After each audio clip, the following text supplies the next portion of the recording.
Queen, your bank may be stealing from you every single month, and you thank them for it. You prayed over the paycheck. You never questioned where you deposited it. And that one decision could be costing you hundreds, even thousands of dollars. Today, I'm going to show you how to stop the leak. Now, Queen, can I ask you something? When was the last time your bank paid you? No, really. You check your balances. We pray over bills. We thank God for provision, but we never ask one question.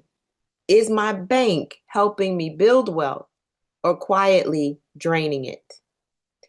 Here's what shocked me. I discovered women who faithfully tithe, faithfully budget, faithfully work were still losing hundreds every year. Not because they were irresponsible, but because nobody taught them how to structure their money God's way. Today, that changes. And by the end of this video, you'll know the 3 banking decisions every queenpreneur should make before another paycheck hits her account. And stay until the end because part 3 may completely change how you budget forever. Now, when was the last time you actually looked at what your bank is charging you just to hold your money? Yeah, I'm gonna wait. See, most women, smart women, faith-filled women, hardworking women are losing money every single month and they don't even know it. Not to bad decisions, not to overspending, but to fees, monthly maintenance fees, minimum balance fees, transaction fees. And the bank is charging you a bill just for the privilege, you heard me, privilege of keeping your money in their building. And Queen, that is not stewardship. That is a leak in your financial house. And today we are going to seal it. See, in part 1, we identified your money personality. Today we're going deeper. There are 3 bank accounts every kingdom entrepreneur should have. Most Christians have 1, some have 2. Almost nobody has all 3. But before this video ends, you're going to know exactly which one you are missing. We're talking about how you bank without losing money, how to build wealth through the right accounts, and how to budget in a way that actually works for your God-wired personality. How God wired you, that's right. Banking, building, and budgeting. Let's go. And I'm going to tell you, the 3rd pillar is the one that changes everything. Now, before we build your financial house, we have to know who's living on the inside of it. That's why part 1 really matters. If you don't know whether you are steam, water, fire, or ice, you'll build the wrong system. But don't worry, I'll remind you throughout today's lesson, but after this video, go watch part 1. It'll make everything click. All right. Here's the mistake that most every woman makes. She thinks changing banks is a hassle, so she stays, even while the bank quietly bills her every month. Now, this one really hits home because when I was teaching biblical finance, I thought about the students that I had in my class that their finances were still jacked up. And even though I taught glossary terms about savings and investing and budgeting and all of that, they still were not making it. And there was a big change in the banking system a few years ago. When I help clients review their finances, one of them, she thought she had a spending problem. She didn't. Her bank had collected hundreds of dollars over the years in fees that she had stopped seeing because the bank started charging you to hold your money there. See, she was faithfully managing everything except the leak that she never noticed. So the first pillar is bank. And I'm going to start here because this is the one that nobody talks about in faith circles. And honestly, not even in the secular side. It is costing you real money. But that is not the biggest mistake. But let's start here. Your bank should not be charging you a monthly fee to hold your money. Full stop. Okay? Now, let me say that one again. The institution that is holding your hard-earned, God-provided income should not be sending you a bill every single month for the privilege. That is backwards. That is a fee on your obedience. See, a lot of women are at banks that they've been there since they were teenagers. They signed up because mama did. Okay, she banked there and it was convenient. All right, and they got a free gift possibly when they open the account. You know, that toaster that you get. And now years later, they are paying $8, $12, $15 a month in maintenance fees. And they have stopped even noticing it. Let me just say, if it's $10 a month, that's $120 a year that you could put on another bill or actually even buy a massage or something for yourself. So here's what I want you to do this week. Log into your bank account and pull up the last 3 months of statements. Look for any line that says monthly service fee, maintenance fee, minimum balance fee, or transaction fee, and add them up. Then I want you to multiply that number by 12. That is what your bank is charging you annually just to exist. Okay, I get passionate when it comes to finances, especially for us as believers. Now, here's the standard that I want you to hold. Your checking account should have no monthly fees, no minimum balance requirements, and no per transaction charges. Now, there are those that are available. So that's period there. We're going to do that. No monthly fees, no minimum balance requirements, and no per transaction charges. They're credit unions, they're online banks that offer exactly this, and they are FDIC insured. All right, just like the big banks. So you want to make sure. Now, if you want something local, because I know my mom in her generation, I'm a little older, they wanted to be able to go get money out. We are moving to cashless now, but if you still want to have a local bank, I'd say a credit union, but make sure that if there is a minimum requirement to avoid those fees, that you meet that minimum requirement first. See, your current bank, if it does not meet the standards, it's time to have a breakup conversation, right? See, your money is a resource that God entrusted to you. Do not pay someone else to hold what he gave you. So pause this video later, pull up your last 3 statements, add every fee, then tell me in the comments, were you surprised? And that's just the smallest leak. The next mistake costs people far more than maintenance fees. So let's dive in. Let me show you the easiest money you'll ever make without working another hour. See, the second pillar is build. And this is where your money stops sitting and starts working. Years ago, I moved money from one account to another. It was actually my mom's account. And she was really holding on to, I've got to have the bank local, right?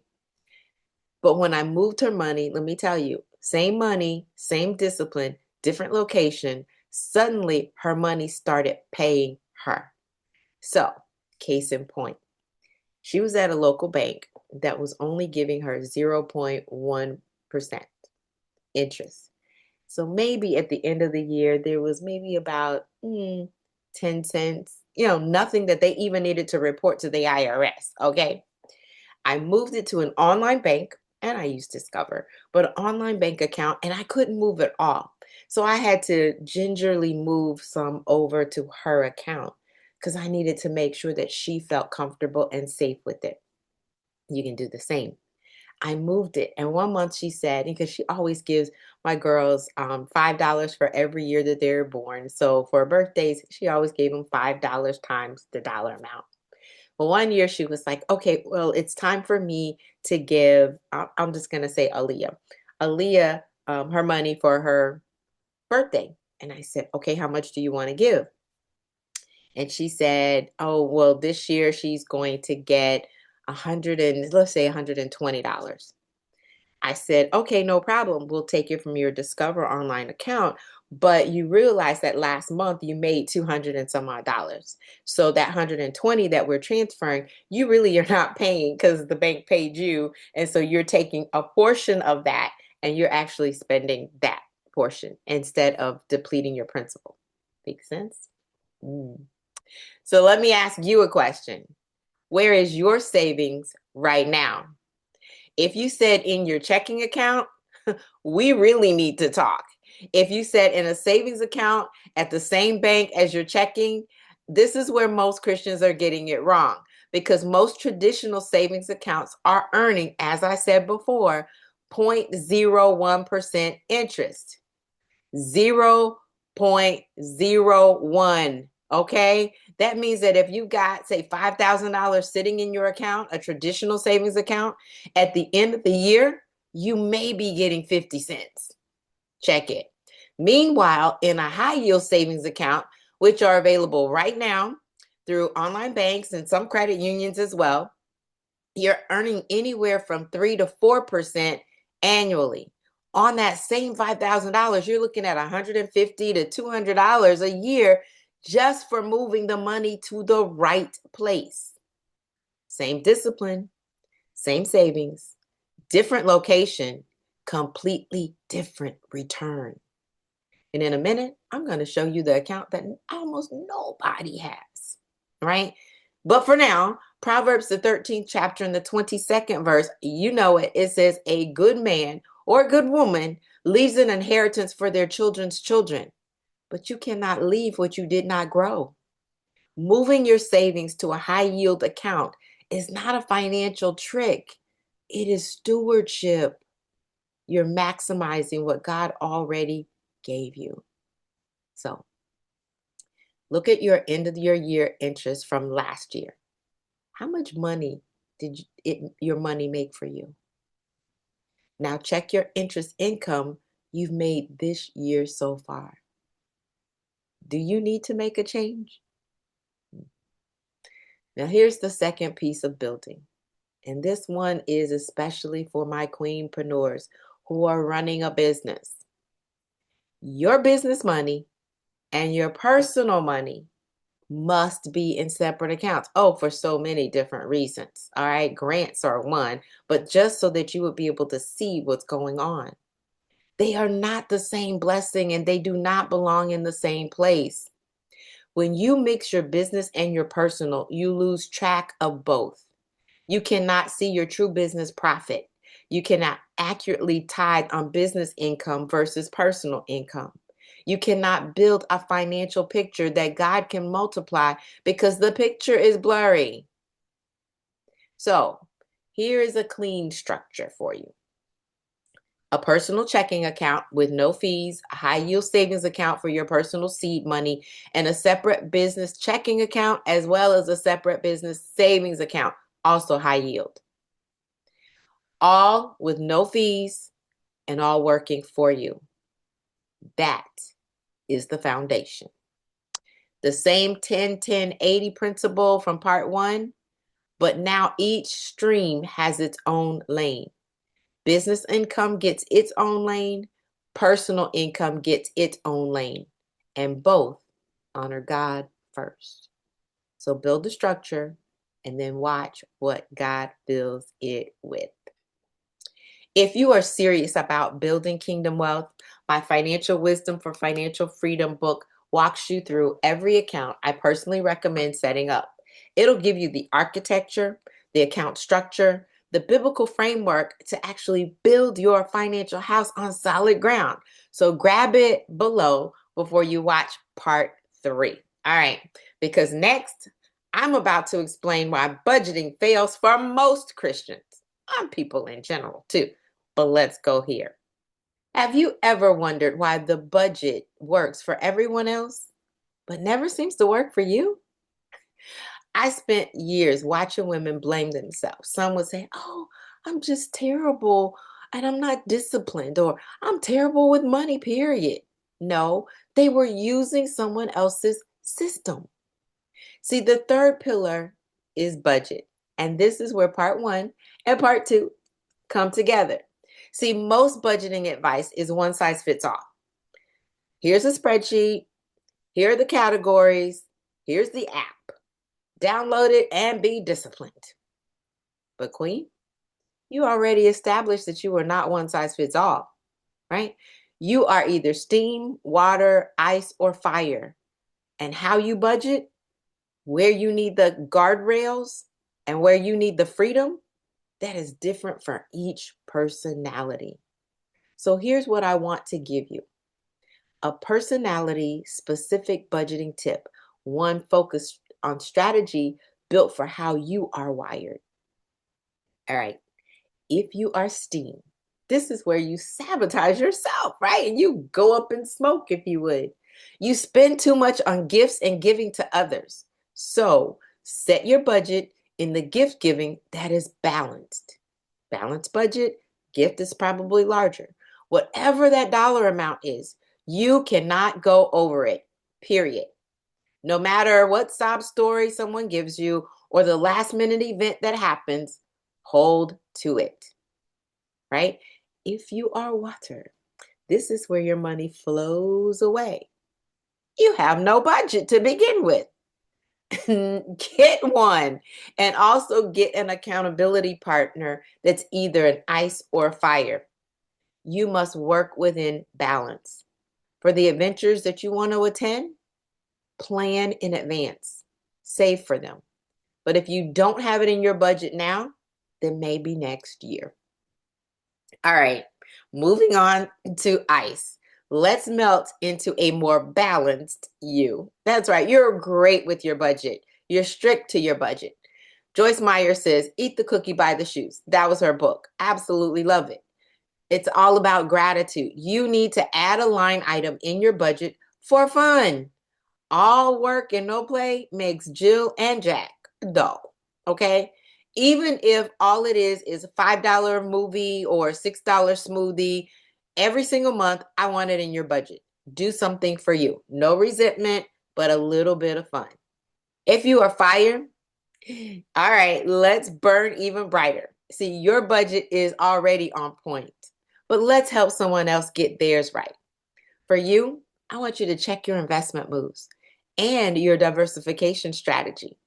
This can be worked into your budget monthly so that you maximize your portfolio. All right. See, a budget is not a punishment. A budget is a plan. And in Proverbs, the 21st chapter in the 5th verse, it says that the plans of the diligent lead to profit, but everyone who is hasty comes only to poverty. That's not us.